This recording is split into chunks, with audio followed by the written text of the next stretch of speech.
guys! Welcome back to my YouTube channel and welcome back for another vlog. So guys, for today's video, ipapakita ko sa inyo ang aking perfume collection na na-accumulate ko throughout my working here dito sa UAE. So papakita ko sa inyo guys yung aking most favorite perfume to the least favorite perfume. So guys, mag-start na tayo to the one and my most favorite perfume, which is etong Dolce & Gabbana Light Blue for Men. Itong perfume na to guys, it's long lasting, talagang umaabot siya ng 24 hours. Even after abutin pa ng weeks, kung hindi mo lalaban yung damit mo, i-stock mo lang siya sa cabinet, nandun pa din yung scent niya. So this is one of my most favorite. Every time na ginagamit ko to, feeling ko ang yaman-yaman ko. Kasi iba yung scent niya. Talagang pag naamoy mo siya, feeling mo ang yaman mo. Yung parang, ang yaman nitong taong to. Kasi naiiwan yung scent niya kapag nasa elevator ka. Especially kung nasa elevator ka or nasa taxi ka and nag-spray ka nito, may iwan talaga yung scent niya. I mean, talagang throughout the whole day, ito yung maamoy sa'yo ng mga tao. So now, my second favorite naman is itong Platinum Egoiste Chanel. Ito naman, tong perfume na to, medyo sweet-sweet lang tong Chanel na to. Isa din to sa favorite kong perfume. So, ito yung pinakang pangalawang favorite ko. Kasi ito naman is, hindi siya masakit sa ilong. Kasi nga, yung scent niya is parang matamis na citrusy. So, kung napapansin nyo guys, since super favorite ko sila, paubos na. Although, tinitipid ko na siya ngayon kasi, guys, sobrang mahal ang perfume na to. Especially itong Chanel. Ang mahal nitong perfume na to, it's 100 ml. Siguro yung price nito nasa 500 dirhams or 400 dirhams, ganun. And next na aking favorite ay itong Solo by Loewe. Kung mapapansin nyo guys, almost paubos na rin siya. Konting-konti na lang, parang ihi na lang, gapatak. Ito naman is, it's masculine scent. So bagay ito kapag may ganap ka palabas during evening. So parang pag daamoy ka din nila, may iwan din yung scent mo, feeling mo para kang nagtagumpay ka sa buhay. Kasi yung amoy niya naiiwan din and it's also long lasting. So itong 3 perfume na to, it's long lasting siya. Ay, hindi ka pa malaglag. Next, ang ating pang-apat na favorite naman is itong Terre Hermes. Ito naman, masculine din itong scent nito. And also, long-lasting din siya. Naglalast din siya ng 24 hours or even 1 week kung hindi mo lalaban yung damit mo. Yan, kung nakikita nyo, almost paubos na rin siya, guys. So, ganun din. Parang, pag may nakaamoy sa'yo, parang tagumpay ta rin. Kasi, yun, iiwan yung scent niya. As in, talagang feeling mo mayaman na mayaman ka. So next, ang ating next favorite perfume itong Dior Sauvage, Sabog. Kung mapapansin nyo guys, ubos na siya actually. Gaihi na lang, nagapatak na lang talaga. So, hindi ko alam kung kailan ulit ako makakabili nito. Ito naman talaga, pag nag-spray ka nito, talagang pagkakaguluhan ka kasi napakabango din ito guys. As in, sumasama siya sa hangin kapag maglalakad ka sa hallway ng building or kahit sa labas lang. So, hindi ko na alam kung kailan pa ako makakabili ito kasi ang mahal na bili ko rin ito. I think I bought this one for more than 500 dirhams din ata. Hindi ko na maalala. So, meron din tayo ditong Tom Ford. Ito naman ay Oud Wood. Ito naman, bihira ko lang gamitin to kasi sobrang tapang din, sobrang masculine. That's why, ang prefer kong scent ngayon is yung mga light lang, yung hindi masyadong mabigat, hindi masyadong masakit sa ilong.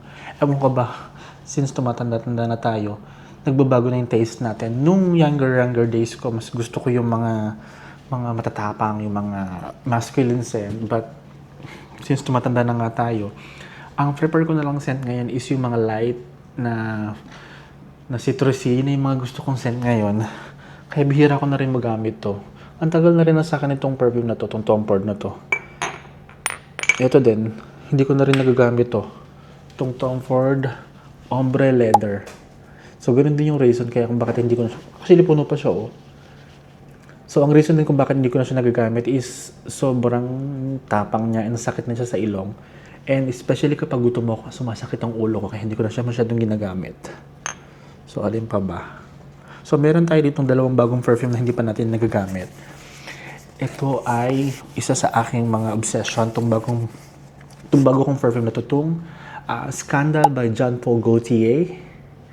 Grabe itong scent nito, parang parang milyonaryo. Parang ganun yung peg. So, actually, nagamit ko pa lang to once. Hindi ko pa siya nauulit kasi kailangan ko siyang tipirin kasi medyo mahal din yung pagkabili ko dito. Kita nyo ba, guys? Ayan. Ito ang ating Jean Paul Gaultier na perfume. So, ito ay siguro aabutin ko to ng 10 years. Kasi sobrang medyo mahal din naman yung pagkabili ko sa kanya. And then, meron pa rin tayo isa rito hindi ko pa nagagamit at hindi ko pa nabubuksan. Itong ating Cartier. Mahal din yung ating pagkabili dito. So, hindi ko pa ito nagagamit. Kaya hindi ko pa rin sure yung scent nito. Ano pa bang hindi ko napapakita sa inyo? So, meron din tayo ditong ito ay Fino by Davidoff. Ito din medyo masculine din itong scent na to. Ewan ko ba, ang dami kong old perfumes na ang scent is masculine. Hindi ko naman na sila nagagamit ngayon kasi nga nag-iba na yung preference ko sa perfume. Ito din, meron din tayo ditong Dark Blue by Hugo Boss. Ito, medyo nagagamit ko pa to. I think last nagamit ko to like 2 weeks ago. But kung ako tatanungin mo talaga kung ano yung everyday na ginagamit ko, itong dalawang ito. Kasi nga parehas lang silang light. Ito is parang fruity. Ito naman is parang ganun din, light lang din, talagang parang cool water ba, parang ganun. So sila lang talaga yung most perfume na nagagamit ko on a daily basis kapag lalabas ako ng bahay. So meron din tayo ditong Creed. Itong Creed na to ay, ano bang scent na to, nakalimutan ko na. So it's Silver Mountain Water by Creed. Hindi ko na ata nagagamit to for so long. Almost a year na. Parang, mabango siya. Parang din siyang cool water. Parang similar siya ng scent nitong Dolce & Gabbana. But, of course, mas prefer ko pa rin itong Dolce & Gabbana. Kaya kung nakikita nyo, paubos na. Lalo na to. Actually, ayoko na nga gamitin to kasi maubos na siya lalo. Masasad ako pag naubos yan. So, meron din tayo dito John Varvatos by Artisan Pure. Ito, okay din tong scent nito. Hindi ito masakit sa ilong. Yan. Pero parang last year ko pa rin ata nagamit to, tsaka ito. Pero okay din yung scent nito. Kaya lang hindi ko na rin siya masyadong nagagamit. Kasi ako, ang tendency ko, since paubos na itong mga to, sila lang yung nagagamit ko. And since, kaya nga, favorite ko na din yung emerald nila. So, yun yung gusto kong maamoy ng mga tao pag lumalabas ako. Especially kapag pupunta ako ng mall or ng market. Gusto ko yung amoy ko is refreshing ba. So, meron din tayo itong cutesy na perfume. Para siyang dumbbell, oh. It's Champion by Davidoff din. Ito, parang last year ko rin na ito huli na gamit. Yan, medyo musky din yung masculine yung scent niya. Kaya hindi ko rin siya masyado nagagamit.